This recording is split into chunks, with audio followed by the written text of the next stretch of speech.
발표를 맡고 있는 이 팀의 팀장 김지훈이고요.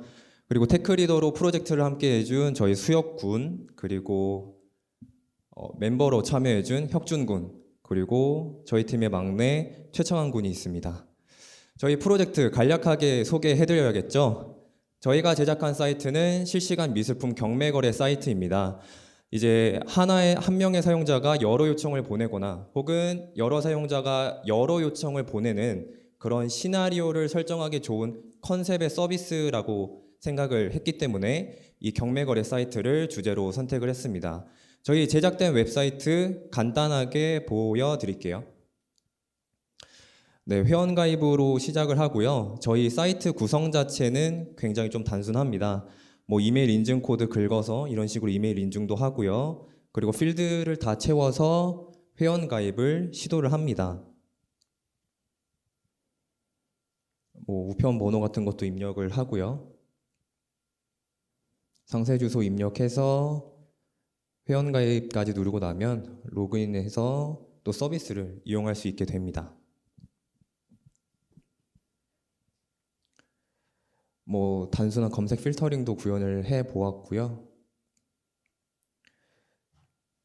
뭐 관심 상품 등록도 했다가 해제도 했다가, 그리고 이제 저희 핵심 서비스인 입찰 서비스인데요. 입찰 가격 입력해서 결제 비밀번호까지 입력을 한 다음 입찰이 성공적으로 수행된 것을 보실 수 있습니다. 저희가 이렇게 좀 사이트 자체는 단순하게 구성을 했지만 저희가 백엔드를 구성하는 데는 굉장히 많은 고민이 필요를 했는데요. 저희가 이 프로젝트를 통해서 어떤 문제를 해결하려고 했는지 설명해 드리도록 하겠습니다. 사이트를 이용하다 보면 가끔 이런 화면들을 보실 것 같습니다. 사실 이제 요즘 IT 기업이 이렇게 서버가 터지는 경우는 보기가 드물지만 가끔 이렇게 서버가 터졌다라고 하는 상황에서 이렇게 서버가 터지게 되면 저희는 굉장히 많은 불편함을 겪게 되죠.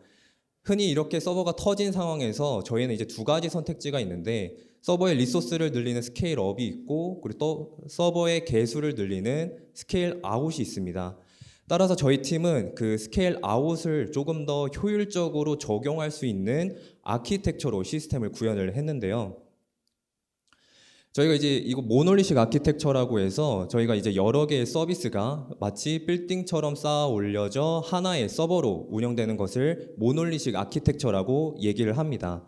하지만 이러한 모놀리식 아키텍처의 문제점이 있다면, 이렇게 서버가 터졌을 경우에는 사용자는 그 어떠한 서비스에도 접근할 수가 없다는 것인데요.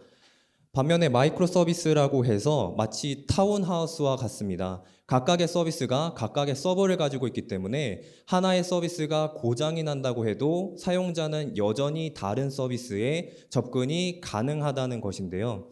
마이크로 서비스의 장점은 이뿐만이 아닙니다. 예를 들어 저희가 스케일아웃을 시도한다고 했을 때 모놀리식 아키텍처 같은 경우는 그 아키텍처가 가진 사이즈가 굉장히 헤비하기 때문에 그 이제 스케일아웃을 시도하는 그 시간 자체가 굉장히 오래 걸리게 되는데요. 반면에 마이크로 서비스 같은 경우는 아키텍처의 이름처럼 서비스 자체가 굉장히 마이크로하기 때문에 확장에 조금 더 용이한 그런 아키텍처라고 할 수 있겠습니다. 따라서 마이크로 서비스 아키텍처로 구현된 저희의 시스템은 다음과 같습니다. 저희는 이제 총 11개의 그 스프링 클라우드 프로젝트가 배포가 되어 있고요. 저희는 그 각 서비스들을 기능별로 나누어 여러 개의 서비스로 쪼개 놓았습니다. 사용된 기술은 다음과 같습니다. 좀 많은 스택들이 사용되긴 했지만 오늘 발표에서는 스프링 클라우드와 카프카에 집중해서 발표를 해드리도록 하겠습니다. 저희가 마이크로 서비스 아키텍처를 구축하기 위해서는 스프링 클라우드의 핵심 라이브러리를 사용하는 것이 중요합니다. 첫 번째는 유레카 서브고요. 다음은 게이트웨이, 그리고 모니터링을 위한 여러 라이브러리들을 사용하는 것이 중요합니다. 첫 번째 유레카 서버를 보시면 그 이제 마이크로 서비스들이 여러 곳에 흩어져 있기 때문에 그런 것을 중앙 집중식으로 관리하기 위해서는 유레카 서버에 마이크로 서비스들을 등록하는 것이 중요합니다. 저희가 실제로 이제 유레카 서버의 UI에 접속하게 되면 저희가 유레카 서버에 등록해 놓은 서비스들이 보이고요. 이 등록된 서비스들은 각 등록된 다른 서비스들의 위치를 서비스 이름만으로 파악할 수 있는 아주 중요한 서비스입니다. 또 만약에 저희가 이제 서비스별로 확장을 한다고 했을 때 서비스 이름으로 묶여져서 등록이 되기 때문에 유레카 서버는 이 등록된 서버들을 알아서 로드 밸런싱까지 해주는 기능이 있습니다. 하지만 여기까지만 구현을 한다면 생기는 문제점이 뭐냐면 저희가 이 서비스들이 각각 다 흩어져 있기 때문에 API의 URL을 통합해 주는 것이 굉장히 중요합니다. 또 저희가 이제 사이트를 구현함에 있어서 필수적으로 인증과 인가를 구현해야 되는데 그것을 관리하기 위해서 스프링 클라우드의 게이트웨이를 활용을 했습니다. 저희가 이제 사용자의 메시지가 들어온다고 했을 때 저희가 밸리데이터를 통해서 필터링을 거쳐야 되는 요청인지 아닌지를 판별한 후 만약에 필터링을 거쳐야 되는 요청이라고 했을 경우에는 저희가 JWT의 유효성을 검증한 후 헤더를 교체하여 각각의 서비스로 전달을 해주게 됩니다. 그리고 이제 마이크로 서비스를 구축하는 데 있어서 가장 중요한 것은 마이크로 서비스 간 통신을 구현하는 것인데요. 이제 서비스 간 통신 방식 중에 동기 방식과 비동기 방식이 있다고 했을 때 저희는 비동기 방식의 카프카를 사용을 했습니다. 저희가 데이터를 전송해야 되는 소스 시스템이 있고 그리고 데이터를 전송받아야 하는 타깃 시스템이 있다고 했을 때 그 중간에 카프카라는 미들웨어를 자리시킴으로써 소스 시스템은 카프카에게 이벤트를 발행하고 타깃 시스템은 카프카로부터 이벤트를 구독함으로써 일반적인 응답 요청 모델이 아니라 발행 구독 모델 형태로 마이크로 서비스 간 통신을 이뤄낼 수 있습니다. 따라서 저희 시스템에서 구현된 서비스 로직은요, 사용자가 입찰 요청을 보낸다고 했을 때 입찰 요청에 대한 이벤트를 발행하고 또 그 이벤트를 구독하고 있던 옥션 프라이스 업데이터에서 해당 이벤트를 구독한 후 그 DB에 라이트하는 작업을 합니다. 또 라이트하는 과정에서 이벤트를 발행하고 그 이벤트를 구독하고 있던 이제 옥션 로거를 통해 저희가 경매 내역을 저장하게 되는 것이죠. 그리고 이제 저희가 배포된 서비스 중에 옥션 스테이터스 업데이터라고 있는데 이거 이제 경매 상품에 대한 상태를 스케줄에 맞춰 업데이트를 해주는 서비스입니다. 따라서 저희가 이 스케줄에 맞춰서 작업을 하면서 경매가 종료된 상품에 대한 이벤트를 발행하고 그 이벤트를 이메일 서비스와 페이먼트 서비스에서 동시에 구독하여 또 별도의 서비스를 구현하게 되는 것이죠. 그리고 저희는 아파치 카프카가 아니라 컨플런트 카프카를 사용을 했는데요. 이제 컨플런트 카프카에서 제공하는 컨트롤 센터의 실제 화면을 보시면 저희가 생성하여 사용하고 있는 토픽들을 확인하실 수 있습니다. 다시 아키텍처로 돌아와서 저희가 사실 이제 모든 부분을 다 카프카를 활용하여 비동기 방식을 이뤄낸 것은 아닙니다. 저희가 이제 프로젝트 기간과 구현 난이도를 좀 고려를 해서 서비스 간 통신을 동기 방식과 카프카를 활용한 비동기 방식을 혼용해서 사용을 했습니다. 저희가 이제 그 마이크로 서비스에 대한 이제 고장 격리라는 특징과 이 카프카를 통한 이제 비동기 방식을 설명을 해드렸는데요. 또 카프카에서는 이제 그 메시지 자체를 대기열로 순서대로 처리를 해주기 때문에 이제 요청에 대한 손실을 최소화시킬 수 있습니다. 따라서 저희가 테스트를 한번 진행을 해봤는데요. 총 20만 건의 요청이 들어갑니다. 저희가 고장 격리를 설명드렸던 것처럼 옥션 서비스의 CPU는 빠르게 치솟는 것을 보실 수 있지만 반면에 옥션 프라이스 업데이터와 옥션 로거의 CPU는 10%도 채 넘지 않는 모습을 보여줍니다. 또한 이렇게 수많은 요청이 카프카를 활용하여 대기열로 처리가 되기 때문에 사용자의 요청에 대한 손실을 최대한 줄일 수 있습니다. 이렇게 마이크로 서비스 아키텍처가 빛을 발하는 순간은 바로 배포 환경에서인데요. 저희가 이제 거듭해서 말씀드렸다시피 서비스가 각각의 서버를 갖고 있기 때문에 저희 같은 경우는 각각의 서비스를 각각의 EC2 인스턴스 도커 컨테이너로 배포를 했습니다. 이렇게 설계를 하게 되면 저희가 오토 스케일링 그룹을 지정한다고 했을 때도 부하가 예상되는 서비스에만 대상 그룹을 지정을 해서 오토 스케일링을 걸어주게 된다면 저희가 비용적인 측면이나 혹은 인프라 관리 운영적인 측면에서 오버헤드를 굉장히 줄일 수가 있습니다. 저희가 이제 인프라를 구축할 때 사용된 스택인데요.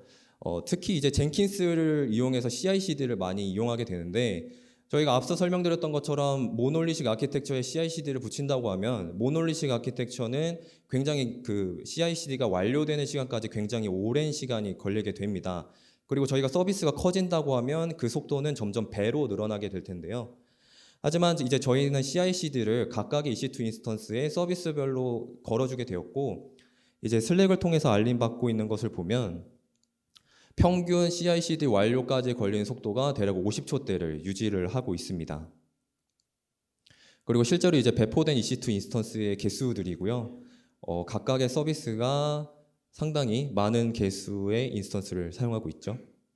그리고 뭐 클라우드 와치를 통해서 대시보드 같은 것도 구성을 해보고요. 그리고 이제 저희가 마이크로 서비스를 구현할 때 저희가 굉장히 어려움을 겪었던 부분은 바로 로그를 추적하는 것이었습니다. 그러니까 앞서 보셨던 것처럼 EC2 인스턴스가 굉장히 개수가 많이 늘어나고 저희가 어떠한 서비스를 테스트하기 위해서는 각각의 서비스의 로그를 확인해 보아야 하는데 저희가 그 모든 EC2 인스턴스를 원격으로 접속해서 로그를 보고 있자니 저희가 어떤 서비스에 접속했는지도 까먹게 되는 순간이 오더라고요. 따라서 이러한 문제를 해결하고자 저희는 분산 추적을 사용하고자 하였습니다. 저희가 이제 스프링 슬러스 라이브러리를 이용해서 로그 트레이싱을 하고요. 그 트레이싱된 로그들을 지킨 서버로 보내주고 또 지킨 서버에 있는 내용을 엘라스틱 서치와 키바나를 통해 공유함으로써 저희가 조금 더 시각적으로 효율적으로 볼 수 있게끔 모니터링을 구현해왔습니다.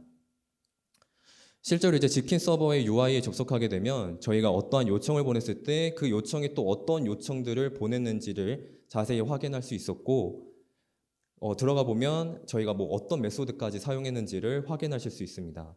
그리고 이러한 정보를 또 엘라스틱 서치와 키바나를 이용해서 간단히 시각화도 시도를 해 보았습니다. 네, 저희가 오늘 말씀드릴 내용은 여기까지고요. 저희가 이 마이크로 서비스 아키텍처로 시스템을 구현하기 위해서 좀 굉장히 많은 기술들이 집약이 되어 있어요. 그래서 좀 간단히 설명하고자 했는데 만약에 저희 이런 아키텍처에 대해서 조금 더 관심이 가거나 더 자세히 알고 싶으시다면 저희가 이제 팀으로 운영했던 블로그 링크와 그리고 저희의 레포지토리입니다. 저희가 이제 이게 서비스가 많은 만큼 레포지토리가 잘게 쪼개져 있거든요. 각 레포지토리에 들어가면 조금 더 자세한 그 리드미를 확인하실 수 있으니까요. 관심이 있으시다면 QR코드에 접속해서 봐주시면 감사하겠습니다. 네, 오늘 발표는 여기까지입니다. 감사합니다.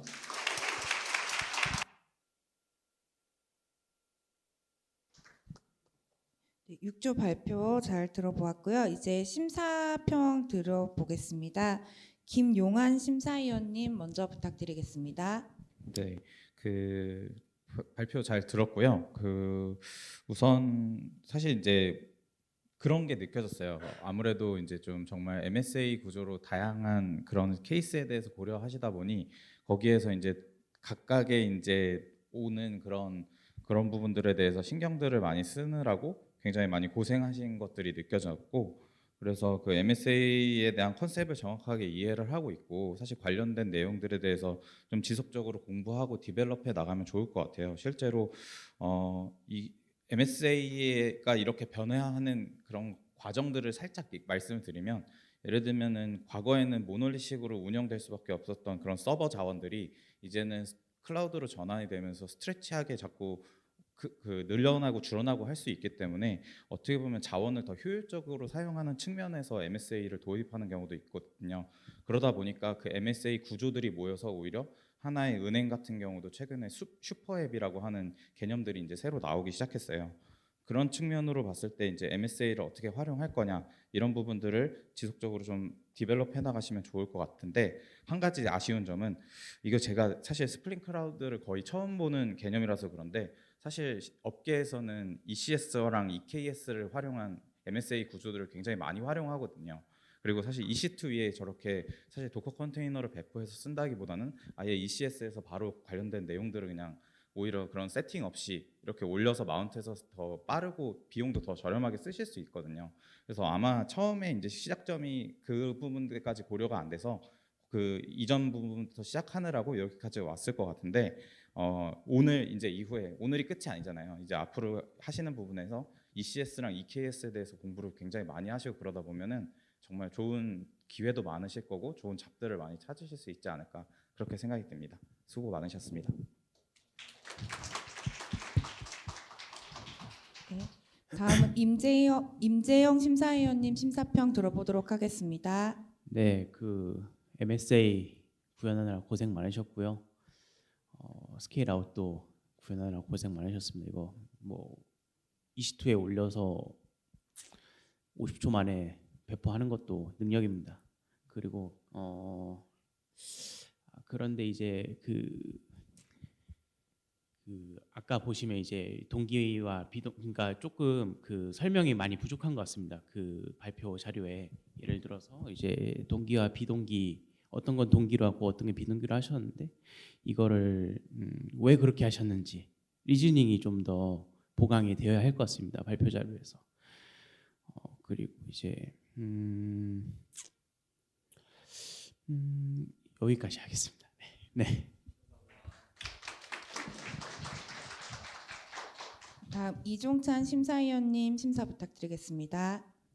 실제로 제가 이제 현업에서 맡고 있는 서비스는 우리은행 원뱅킹과 인터넷 뱅킹 전체 서비스를 어플리케이션 아키텍트를 제가 맡고 있거든요.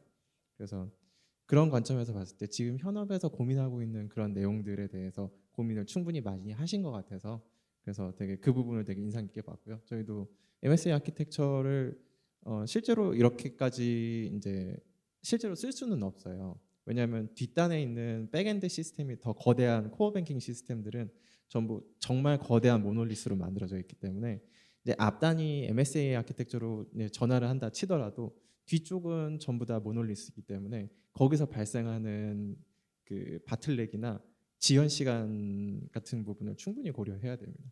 그래서 그 교과 과정상 어쨌든 클라우드 엔지니어링이라는 하는 그 부분에 대해서는 충분히 고민을 많이 하신 것 같지만 이제 향후에는 이제 그런 부분까지 좀 더 고민을 많이 해주셔야 될 것 같아요. 기존의 모놀리스는 어떻게 할 것인가 이런 부분들 고민 더 많이 하시면 충분히 크게 성장하실 수 있을 것 같습니다. 감사합니다.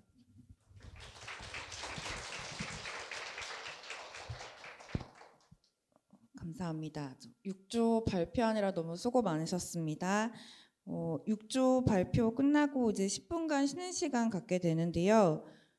약간 2분 정도 여유가 있어서 혹시 강사님 괜찮으시면 강사님 심사평을 부탁드려도 될까요?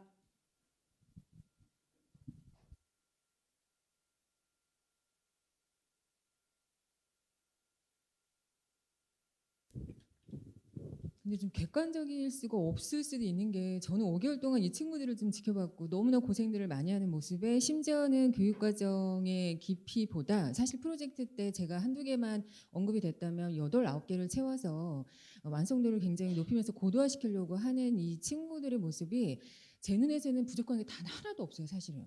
그래서 보시면 아시겠지만 이렇게 자랑이 아니라 또는 이렇게 잘 보시면 이렇게 배운 내용 이상으로 이 친구들이 고도화하는 작업까지도 사실은 현업에 갔을 때 1, 2년 차 친구들한테 나올 수 있는 이런 아웃풋들이 아닌가라는 생각이 저는 들어서 마냥 감사하고 마냥 이쁘기만 합니다. 그래서 너무 발표도 잘하셨어요. 그리고 발표하실 때 이 여유 보이시죠?